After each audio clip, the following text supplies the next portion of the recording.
现在很多人不会讲台语，也不知道怎么教导下一代。那么，创立打狗台语开讲社的吴家明，他是利用罗马拼音来教讲台语，也出了台语绘本，还在高雄市盐埕区传统市场举办了台文博览会，好，就是营造全台语的环境，要将台语融入日常。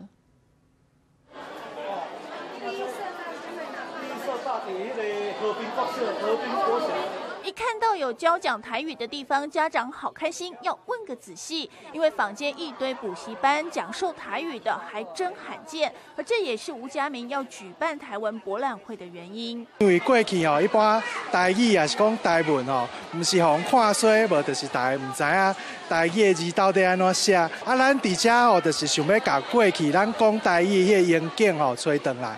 在这里，每一摊的摊商台语都讲得很溜，一听商品名称很能意会出特色。你哋较价是要较薄的，一个是较深的，一个是较薄的，一个叫做开口，一个叫开浪。最受小朋友欢迎 DIY 黏土动手做，工作人员也都能用台语来教授孩子每个步骤，耐心的讲解，希望让我们的下一代熟悉台语。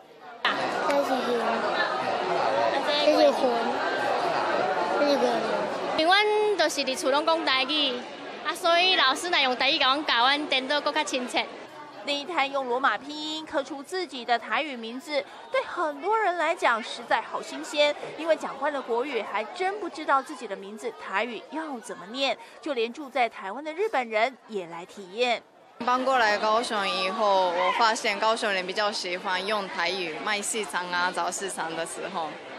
所以过来这里参加一下，算是第一次经验所以很特殊、很特别。看到这，感觉很有兴趣吗？接下来还有一系列的讲座活动，欢迎更多人来寻根。台语是台湾人的母语，呈现在地文化和张力。讲台语也是重新认识在地文化根源。